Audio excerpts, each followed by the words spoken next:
your assessment of the president as far as his explanation of what was going on in government and in the presidency as part of the country burnt last year. How well did he do? I think that there were a number of things here. First of all, I think this was the foremost issue for me, that the president went there to admit that we are nationally insecure as a country. The failures of intelligence, the way he was describing how intelligence information was being managed, in general. Sometimes it comes from this platform and that, and I was cringing in the sense that you would expect a state to always be aware of potential threats and therefore have structured ways in which it protects itself, both from an internal security point of view, as well as also from the perspective of external threats.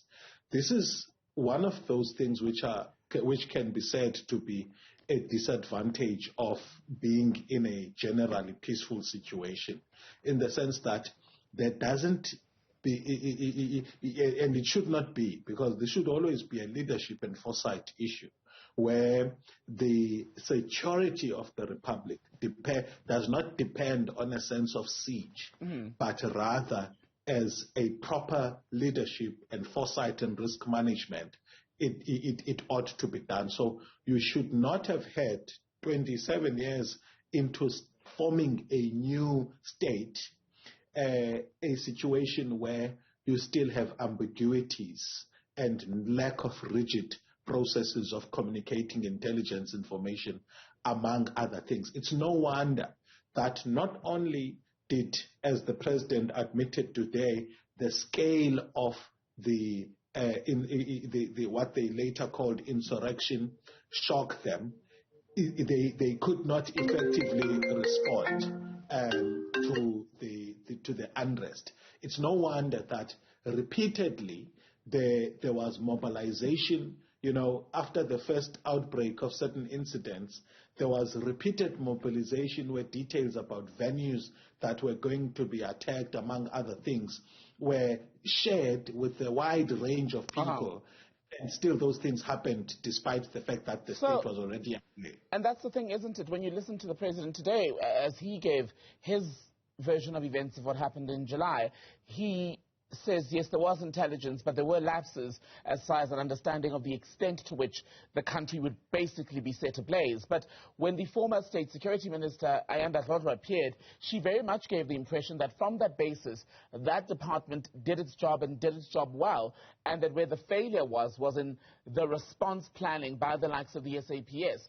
And that, I suppose, is interesting because months later, people in cabinet, including the president, ministers, current and former, still disagree about why it is that they were unable to get the right reading of what was coming.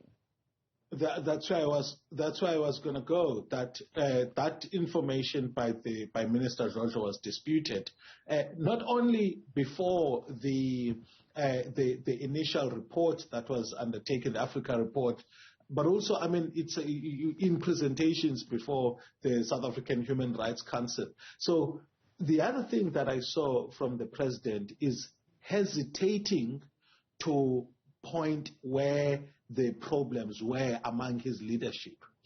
Obviously, one would say that ultimately the buck stops with the president, and it does. He should have led in that situation. But the refusal to acknowledge, where the problems have been among some of these leadership, who has been found to have at least have some cases to answer, even if not in legal terms, but from a responsibility point of view. So when he was talking about, for example, the parting ways of Kehla Sitole, he was talking about it in the perspective of the corrections that are being made, but without wanting to say that is in fact the case when he was making his opening speech. So that carefulness about pointing names of who has been wrong, who has been right, to me is part of the problem of failures of leadership and accountability in the country.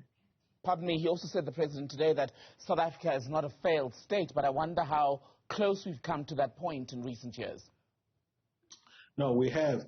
And in fact, there are areas in which we have actually become very much a failed state. One of the key indicators for me in political science, I'm not sure at the top of my mind if it actually constitutes part of the index, the Fragile State Index. One of the key things for me as a political scientist is the ability to protect a state such that there is no vacuum for internal groups to contest the power of the state or the monopoly of the state to use violence or enforce laws of the republic. How many times, Tembekile, have we had private groups in South Africa, be they political parties, pressure groups, whatever the case may be, attempting to, and in fact succeeding to control law enforcement practices that should be the monopoly of the state. Another concession from the president today was that unemployment, poverty and inequality are a threat to national security.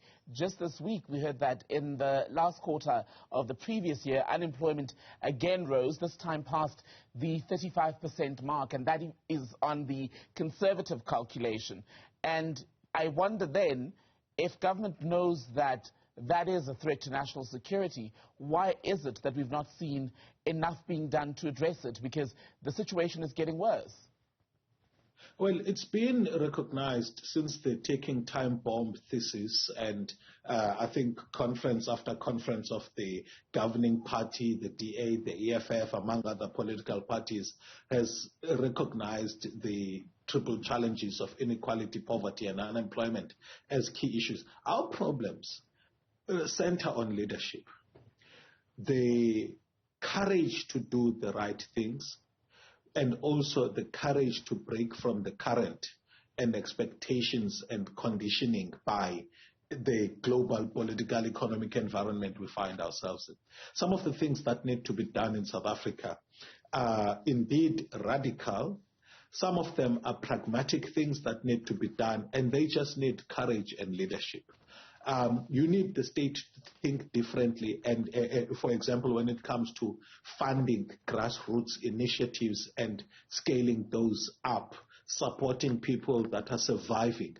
We have a big informal sector, and in fact, a lot of people are employed in the informal sector in South Africa.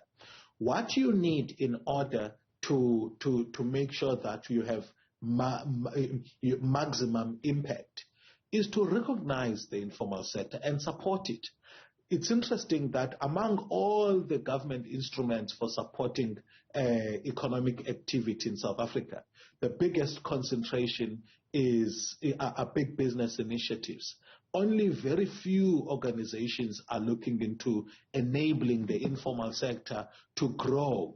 And research that we've done in the province shows that when you grow local timber compared to bringing in foreign direct investment, you tend to have a greater multiplier effect, because these organizations or initiatives that are locally grown grow with their value chains, domestic value chains, compared to foreign direct investment that comes tied to global value chains that are, protected by intellectual property, among other things.